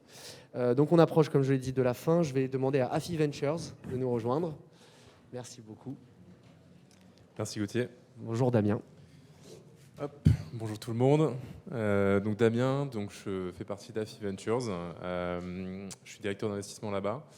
Pour parler peut-être d'AFI, parce qu'on est un nouvel acteur sur le marché, contrairement aux pionniers qu'on vient de voir passer. Nous, ça fait 1 an qu'on a lancé l'Alliance for Impact, donc les 3 lettres d'AFI. Qu'est-ce que AFI? Très simplement, on a décidé de créer aujourd'hui un nouvel écosystème pour l'entrepreneuriat impact en France. Il s'agit en fait finalement de 2 véhicules et de l'alliance de 3 grands acteurs, parmi lesquels vous allez retrouver donc Aviva France et la Banque des Territoires. Ventec du côté capital risque, puisque Ventec est un fonds d'investissement en capital risque depuis plus de 20 ans en France, et La Ruche pour la dimension impact, qui est un incubateur donc, plutôt versé social et solidaire, qui opère depuis maintenant plus de 15 ans en région aussi, également avec une empreinte à Bordeaux.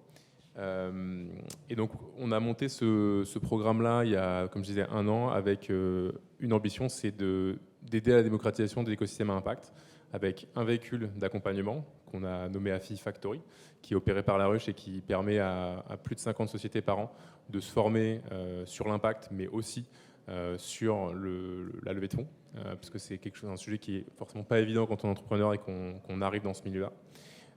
Et on a décidé de le coupler donc avec AFI Ventures, qui est le fonds d'investissement de l'Alliance for Impact, qui est un fonds de 30 millions d'euros, et qui va investir dans à peu près on va dire une centaine de projets sur les 5 à 6 prochaines années, avec une approche qui est une approche de volume, puisqu'on veut faire 1 à 2 investissements par mois, avec des tickets qui vont aller chercher entre 100 et 500 000 euros par projet. On a une vision, nous, qui est celle d'un fonds suiveur, c'est-à-dire qu'on a plutôt une relation de proximité avec les entrepreneurs, on ne prend pas de place au board, on a plutôt envie d'être sur des formats très informels.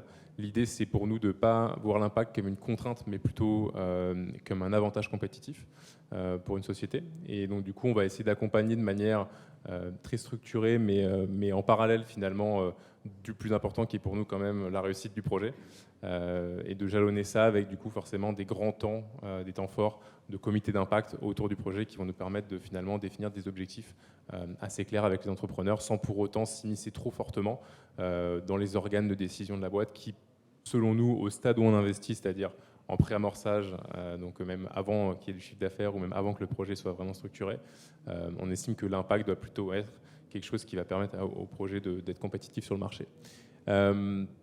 Donc voilà un petit peu pour nous. On a réalisé une dizaine d'investissements déjà cette année, parmi lesquels je pourrais vous citer Colette, par exemple, qui est une plateforme de co-living intergénérationnel, donc entre personnes âgées et étudiants. On a investi également dans des projets un peu plus techniques, puisqu'on est complètement agnostique sectoriellement. Donc on a fait une biotech qui s'appelle Faircraft, qui développe du cuir de synthèse en laboratoire, par exemple.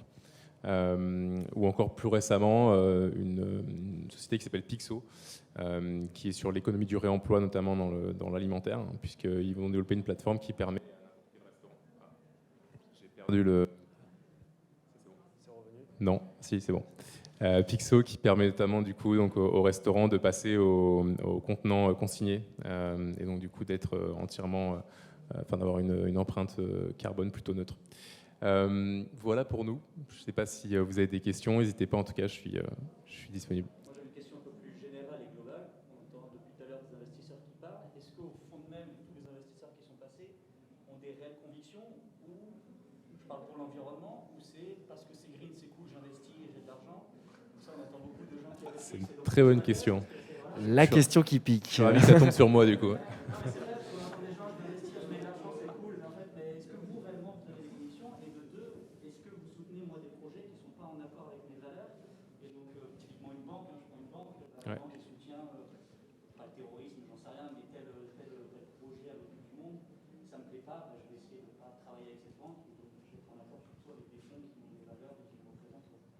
Je pense que, alors, j'ai deux deux réponses à cette question. J'ai une réponse personnelle. Moi, avant d'être dans l'investissement, ça fait qu'1 an que j'ai rejoint ce projet-là. J'étais entrepreneur.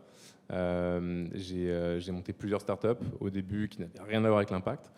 J'ai travaillé pour des groupes comme Rocket Internet, par exemple, ceux qui connaissent peut-être dans la salle, qui sont des gens qui voient plus le profit avant de voir l'impact. Et j'ai eu des réalisations en fait, successives qui m'ont amené à travailler pour une autre organisation qui s'appelle Numa, qui malheureusement aujourd'hui ne travaille plus dans l'écosystème startup, mais qui avait déjà à l'époque choisi d'accélérer et d'accompagner des projets uniquement sur la base des ODD de l'ONU. Et en fait, c'est à ce moment-là que j'ai réalisé une chose, c'est que l'engouement autour de la start-up, autour du financement, c'est chouette. Mais en fait, finalement, à la fin de l'année, si on retient juste une levée de fonds, si on retient juste des succès business, on loupe finalement la big picture, qui est celle qu'on vit sur une planète qui est malheureusement finie, dans un environnement qui, lui, est surexploité aujourd'hui. Et en fait, je trouve qu'il n'y a rien de plus gratifiant quand on travaille avec des entrepreneurs que se dire qu'on n'a pas juste qu'une mission business, mais qu'on a aussi une mission de profondeur et finalement qui va dans le sens du monde dans lequel on est aujourd'hui. Donc c'est moi une conviction personnelle. Après, sur la conviction donc, du fonds en lui-même, aujourd'hui je dirais qu'il y a deux théories. Il y a une théorie de marché qui est que en fait, finalement aujourd'hui c'est vrai, l'impact c'est quelque chose qui fait parler en bien pour beaucoup et qui je pense a un effet de mode aujourd'hui, on ne va pas se mentir. Je pense qu'il faut être très réel là-dessus. La deuxième, c'est qu'on a envie de capitaliser là-dessus. C'est que le fait que ça devienne un effet de mode, est-ce que ce n'est pas une opportunité aussi pour beaucoup, pour les entrepreneurs, mais aussi pour la société en général, de finalement faire le bien et d'avoir à côté de ça finalement un gros axe de communication qui permet de faire l'effet boule de neige. Nous, les investisseurs dans lesquels on investit, c'est des entrepreneurs qui sont ambitieux parce que moi j'estime une chose, c'est qu'aujourd'hui avoir de l'impact c'est bien, avoir de l'impact à l'échelle c'est encore mieux. Et je pense que c'est un parti pris très assumé qu'on a nous aujourd'hui, c'est de se dire que finalement avoir de l'impact localement, c'est une première étape, mais si on veut vraiment faire bouger les lignes, il faut l'avoir à l'échelle. Et on ne pourra pas le faire sans la participation d'acteurs de la société comme des fonds d'investissement. Donc tu vois, c'est finalement, d'un certain côté, oui, il y a un peu de greenwashing, je pense, dans beaucoup des fonds aujourd'hui qui se positionnent sur ce sujet-là. Après, tu vois, d'un certain côté, je pense qu'il faut l'utiliser. C'est un effet de boule de neige, on prend l'inertie du marché et on en fait quelque chose de beau, mais à l'échelle, cette fois-ci. Et là, on aura vraiment un impact et on fera bouger les lignes. Voilà. Réponse sans langue de bois, hein, tu vois, c'est vraiment... Merci pour ta question, Nicolas, parce que je pense que ça nécessiterait une table ronde d'1h30 sur le sujet. Greenwashing versus financement. Non, mais très bonne question, et en effet, on se le pose tous. Alors, nous, on n'est pas directement des acteurs financiers, mais évidemment, on doit collaborer dans le cadre de l'événement et du World Impact Summit. Certains d'entre vous doivent éventuellement se poser la question pourquoi un tel est là et lui est là, etc. Je partage un peu ta vision, Damien, sur le côté passage à l'échelle et également l'aspect écosystémique de la transition écologique. Malheureusement, tout ce qui aujourd'hui se relève du sectarisme, à mon avis, sur le sujet, en plus de ça, de la transition écologique, effraie. Et aujourd'hui, pour le passage à l'échelle, justement, on doit avoir un effet écosystémique pour que les choses évoluent vraiment en termes de mentalité.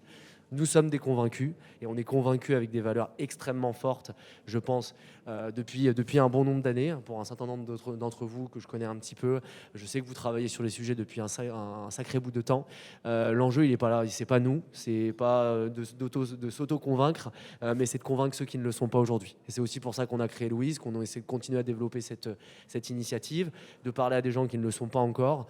Voilà, nous l'idée c'est vraiment d'essayer de créer des collaborations avec des personnes qui ne traitaient pas du tout des enjeux de la transition écologique il y a quelques années encore, et qui aujourd'hui sont obligés, pour diverses raisons, qui peuvent être financières, réglementaires ou autres, de prendre le pas et d'accélérer. Bref, petit aparté, on est sorti du cadre pitch. Mais c'est bien, il faut. Mais merci beaucoup. Alors, je vous prie de m'excuser, d'excuser Nicolas de Seed Network, qui devait être l'intervenant suivant, qui représente donc un réseau de business angels. Je vous invite à le contacter sur LinkedIn. C'est quelqu'un de super.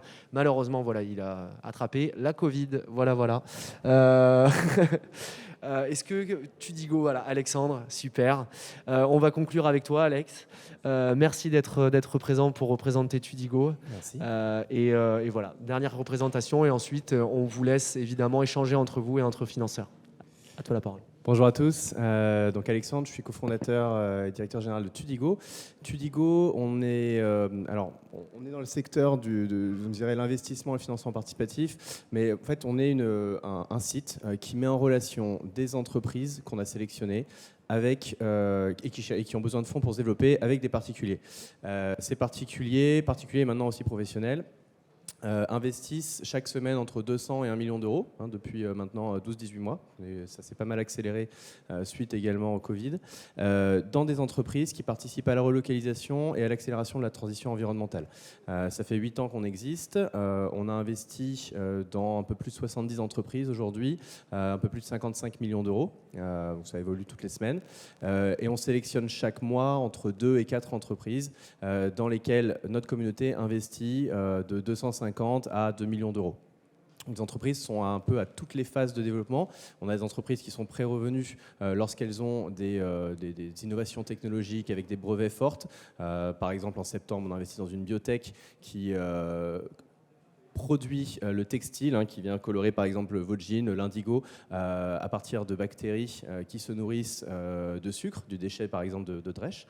C'est un ingénieur doctorant de chez Miller aux États-Unis qui a inventé le procédé. Et donc là, ils sont en phase justement de pré-industrialisation. Donc ça, c'est un type d'entreprise pré-revenu dans lesquelles on peut investir. Et puis des entreprises qui sont beaucoup plus traditionnelles, par exemple une chaîne de magasins en circuit court en décembre dernier, qui ouvre des magasins où ils font du vrac, où on n'a que des producteurs locaux qui sont en bio ou en transition. Et qui développent des réseaux de magasins, des microbrasseries, des distilleries, des entreprises dans le digital aussi, voilà, mais toujours avec le morceau de transition environnementale que nous on adressait avant sous l'angle de la relocalisation, de la proximité et donc du Made in France, etc. etc. Qu'est-ce que je peux vous dire là-dessus? Pour reprendre un petit peu les critères d'investissement, donc il y a ce sujet effectivement d'impact qui est très important depuis toujours, et puis il y a le sujet possibilité effectivement de scaler, de croissance. Donc croissance, après c'est à tout niveau, parce qu'on a des entreprises, on considère qu'il y a des entreprises qui sont faites pour grandir, mais à une échelle locale, nationale, et puis d'autres qui effectivement, comme par exemple ces biotech-là, qui ont des potentiels internationaux et qui peuvent devenir très très grosses. Et on pense qu'il faut un peu de tout pour faire un monde, et nos investisseurs sont très divers. On a des investisseurs qui effectivement veulent des entreprises sur lesquelles le risque il est maîtrisé, des entreprises sur lesquelles la rentabilité est déjà atteinte, maîtrisée, et qui vont avoir un potentiel de croissance également qui est raisonnable, parce qu'on va toujours chercher à minima entre x3 et x5, et puis des entreprises sur lesquelles le risque est un peu plus important, avec des potentiels effectivement là de valorisation qui sont de plus de x10, comme des biotech, des boîtes dans le digital, etc. Voilà. On investit beaucoup, si on prend un peu le profil des entreprises, on a regardé, on a sur cette année, là, les 12 derniers mois, 60% des entreprises qui sont portées ou coportées par des femmes. Ça s'explique peut-être parce que plus de la moitié des collaborateurs chez Tudigo sont des collaboratrices aussi. Donc voilà, on est... Qu'est-ce que je peux vous dire de plus? En termes de process d'investissement, ce qui est intéressant aussi, c'est qu'on va relativement vite. Donc on bénéficie d'un gros volume de sourcing, c'est-à-dire qu'on a énormément de dossiers qui remontent, parce qu'en 8 ans, on a tissé un réseau de partenaires sur toute la France, donc avec les chambres de commerce, aux experts comptables, etc., qui nous amènent énormément de dossiers. Et donc on vient sélectionner, on a la chance de voir passer beaucoup de business, de brasser beaucoup de secteurs. Et donc on a des comités d'investissement qui sont toutes les semaines, qui nous permettent de nous positionner sur la particularité également, c'est que les conditions du deal investisseur, à l'inverse peut-être du process qu'on peut avoir sur des réseaux de business angel ou des fonds, sont définis en amont du démarrage. C'est-à-dire qu'on rencontre les entreprises et une fois qu'on a considéré qu'effectivement que le projet, on a envie de l'accompagner, qu'il y a un potentiel intéressant pour des investisseurs, on va travailler sur la structuration juridique et financière de l'opportunité est à prendre ou à laisser pour l'investisseur. Voilà, un petit souci de micro. Le micro nous fait des siennes. Voilà, donc dans les investisseurs, on a des particuliers qui mettent 2 000 euros, on en a d'autres qui mettent plusieurs centaines de milliers d'euros, et on a également de plus en plus maintenant des family office, des fonds, des réseaux business angels qui entrent sur nos tours de table. Voilà, je ne sais pas si vous avez des questions. Oui.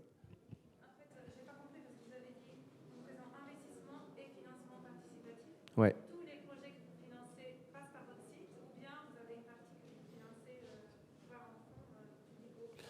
Alors aujourd'hui, on n'a pas de fonds Tuligo. C'est quelque chose qui est en projet parce que ça nous est de plus en plus demandé par les investisseurs. Mais aujourd'hui, ils passent toujours par le site. Après, ils passent par le site pour certains sur une durée très limitée parce qu'ils sont déjà entièrement réservés avant même qu'on les mette en ligne. Voilà. Parce qu'on a un process qui se fait un peu en 2 temps. Entre le moment où l'entrepreneur vient nous voir et le moment où il a les fonds, si on a sélectionné le projet, il se passe 3 mois environ. Hein. Voilà. C'est un peu le 3 mois, 3, 4 mois. Mais le processus de sélection, de se dire oui ou non on y va relativement vite si effectivement on a tous les éléments. On se décide, hein, quitte à passer par... il est arrivé qu'on passe à côté de très beaux dossiers qui se sont avérés être très beaux après, mais bon, on est passé à côté. Mais on essaye d'aller, de se positionner sur les dossiers si on pense que c'est effectivement intéressant. Ensuite, on travaille pendant 4 à 6 semaines sur la structuration financière, le pacte d'associés, tout ce qui en général est fait à la fin du processus d'investissement et qui peut rajouter encore des délais. Et je dis financement et investissement parce que à l'origine, on faisait du crowdfunding, un peu comme Ulule, dont Citizen Capital parlait tout à l'heure. Donc on était dans les 3 plateformes de crowdfunding de prévente, donc contre don. Et aujourd'hui, en fait, plus de 95% de notre volume de financement, c'est l'investissement. Donc voilà, ça a changé. On a commencé à partir de 2015 à faire de l'investissement et ça s'est accéléré en 2018, 2019, 2020. D'autres questions peut-être?